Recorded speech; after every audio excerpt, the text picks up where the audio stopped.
രണ്ടാം അധ്യായത്തിൽ എത്ര വാക്യങ്ങളാണുള്ളത്? ഉത്തരം 23 വാക്യങ്ങൾ. രണ്ടാം അധ്യായത്തിൽ എത്ര തലക്കെട്ടുകളാണുള്ളത്? ഉത്തരം 3 തലക്കെട്ടുകൾ. ഏതൊക്കെയാണ് തലക്കെട്ടുകൾ?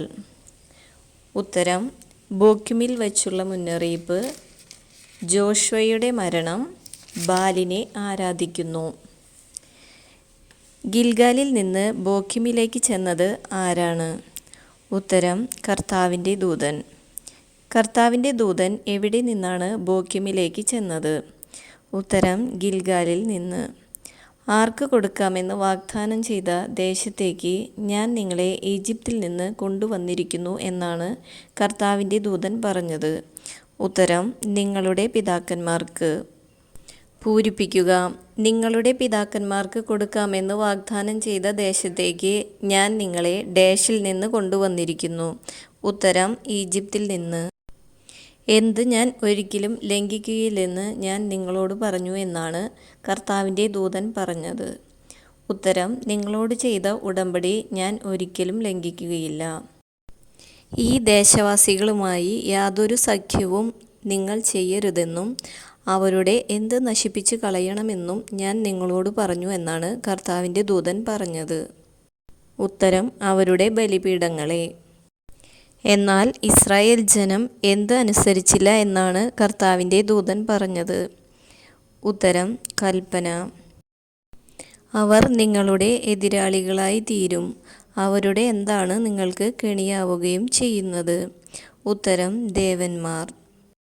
അവരുടെ ദേവന്മാർ നിങ്ങൾക്ക് കെണിയാവുകയും ചെയ്യും. കർത്താവിൻ്റെ ദൂതൻ ഇത് അറിയിച്ചപ്പോൾ ഇസ്രായേൽ ജനം എന്താണ് ചെയ്തത്? ഉത്തരം അവർ ഉച്ചത്തിൽ കരഞ്ഞു. ഇസ്രായേൽ ജനം ഉച്ചത്തിൽ കരഞ്ഞ സ്ഥലത്തിന് എന്ത് പേരാണ് ഇട്ടത്? ഉത്തരം ബോക്കിം. ബോക്കിം എന്ന വാക്കിൻ്റെ അർത്ഥം എന്താണ്? ഉത്തരം വിലപിക്കുന്നവർ. ഇസ്രായേൽ ജനം ഉച്ചത്തിൽ കരഞ്ഞു. അവർ ആ സ്ഥലത്തിന് ബോക്കിം എന്നു പേരിട്ടു. അതിനുശേഷം അവർ എന്താണ് ചെയ്തത്? ഉത്തരം കർത്താവിന് ബലിയർപ്പിച്ചു. ജോഷുവ ഇസ്രായേൽ ജനത്തെ പറഞ്ഞയച്ചു. അവർ ഓരോരുത്തരും തങ്ങൾക്ക് എന്തായി ലഭിച്ച ദേശമാണ് കൈവശമാക്കാൻ പോയത്. ഉത്തരം തങ്ങൾക്ക് അവകാശമായി ലഭിച്ച ദേശം. ജോഷുവയുടെയും കർത്താവ് ഇസ്രായേലിനു ചെയ്ത വലിയ കാര്യങ്ങൾ നേരിട്ട് കാണുകയും ജോഷുവയ്ക്ക് ശേഷവും ജീവിച്ചിരിക്കുകയും ചെയ്ത ആരുടെ കാലത്ത് ജനം കർത്താവിനെ സേവിച്ചു എന്നാണ് പറയുന്നത്? ഉത്തരം ശ്രേഷ്ഠന്മാരുടെ കാലത്ത്. ജോഷുവ ആരായിരുന്നു? ഉത്തരം കർത്താവിൻ്റെ ദാസനും നൂനിൻ്റെ മകനും. ജോഷുവ എത്രാമത്തെ വയസ്സിലാണ് മരിച്ചത്? ഉത്തരം 110 വയസ്സിൽ. ജോഷുവയെ അടക്കിയ അവകാശ ഭൂമി ഏത്? ഉത്തരം തിമ്നാത്ത് ഹെറേസിൽ. ഗാഷ് പർവ്വതത്തിന് വടക്ക് ആരുടെ മലനാട്ടിലാണ് തിമ്നാത്ത് ഹെറേസ് സ്ഥിതി ചെയ്യുന്നത്? ഉത്തരം എഫ്രായിം മലനാട്ടിൽ. ജോഷുവയെ തിമ്നാത്ത് ഹെറേസിൽ അവൻ്റെ അവകാശ ഭൂമിയുടെ അതിർത്തിക്കുള്ളിൽ അടക്കി. ആ തലമുറ മുഴുവൻ ആരോട് ചേർന്നു എന്നാണ് പറയുന്നത്? ഉത്തരം തങ്ങളുടെ പിതാക്കന്മാരോട് ചേർന്നു. ഞങ്ങളുടെ പിതാക്കന്മാരെ ഈജിപ്തിൽ നിന്ന് കൊണ്ടുവന്ന ദൈവമായ കർത്താവിനെ അവർ ഉപേക്ഷിച്ചു. അതിനുശേഷം അവർ ആരുടെ പിന്നാലെ പോയി? ഉത്തരം ചുറ്റുമുള്ള ജനങ്ങളുടെ ദേവന്മാരുടെ. ഇസ്രായേൽ ജനം ചുറ്റുമുള്ള ദേവന്മാരുടെ പിന്നാലെ പോയി ചെയ്തത് എന്താണ്? ഉത്തരം ദേവന്മാരുടെ മുൻപിൽ കുമ്പിട്ടു. ഇസ്രായേൽ ജനം ചുറ്റുമുള്ള ജനങ്ങളുടെ ദേവന്മാരുടെ പിന്നാലെ പോയി അവയ്ക്ക് മുൻപിൽ കുമ്പിട്ടു. അങ്ങനെ അവർ ആരെയാണ് പ്രകോപിപ്പിച്ചത്? ഉത്തരം കർത്താവിനെ. ഇസ്രായേൽ ജനം കർത്താവിനെ ഉപേക്ഷിച്ച് സേവിച്ചത് ആരെയെല്ലാം? ഉത്തരം ബാൽ ദേവന്മാരെയും അസ്താർത്തെ ദേവതകളെയും. കർത്താവിൻ്റെ കോപം ജ്വലിച്ചത് ആർക്കെതിരെയാണ്? ഉത്തരം ഇസ്രായേലിനെതിരെ. ഇസ്രായേലിനെതിരെ കർത്താവിൻ്റെ കോപം ജ്വലിച്ചു. അവിടുന്ന് അവരെ ഡാഷിന് ഏൽപ്പിച്ചു കൊടുത്തു. ഉത്തരം കവർച്ചക്കാർക്ക്. കർത്താവ് ഇസ്രായേൽ ജനത്തെ കവർച്ചക്കാർക്ക് ഏൽപ്പിച്ചു കൊടുത്തപ്പോൾ അവർ അവരെ എന്തു ചെയ്തു? ഉത്തരം കൊള്ളയടിച്ചു. ആരുടെ ആധിപത്യത്തിനാണ് ഇസ്രായേൽ ജനത്തെ വിട്ടുകൊടുത്തത്? ഉത്തരം ചുറ്റുമുള്ള ശത്രുക്കളുടെ. ചുറ്റുമുള്ള ശത്രുക്കളുടെ ആധിപത്യത്തിന് വിട്ടുകൊടുത്തപ്പോൾ ഇസ്രായേൽ ജനത്തിന് എന്തിനു കഴിഞ്ഞില്ല എന്നാണ് പറയുന്നത്? ഉത്തരം അവരോട് എതിർത്തു നിൽക്കാൻ. കർത്താവ് ശപഥം ചെയ്ത് അവർക്ക് മുന്നറിയിപ്പ് നൽകിയിരുന്നതുപോലെ ചെന്നിടത്തൊക്കെയും നാശം വരത്തക്കവിധം ഡാഷ് അവർക്ക് എതിരായിരുന്നു. ഉത്തരം കർത്താവിൻ്റെ കരം.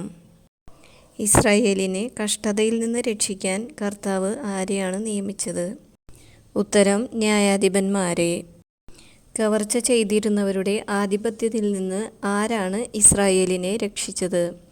ഉത്തരം ന്യായാധിപന്മാർ. ഇസ്രായേൽ ജനം ആരെയാണ് അനുസരിക്കാതിരുന്നത്? ഉത്തരം ന്യായാധിപന്മാരെ. ഇസ്രായേൽ ജനം ന്യായാധിപന്മാരെ അനുസരിച്ചില്ല.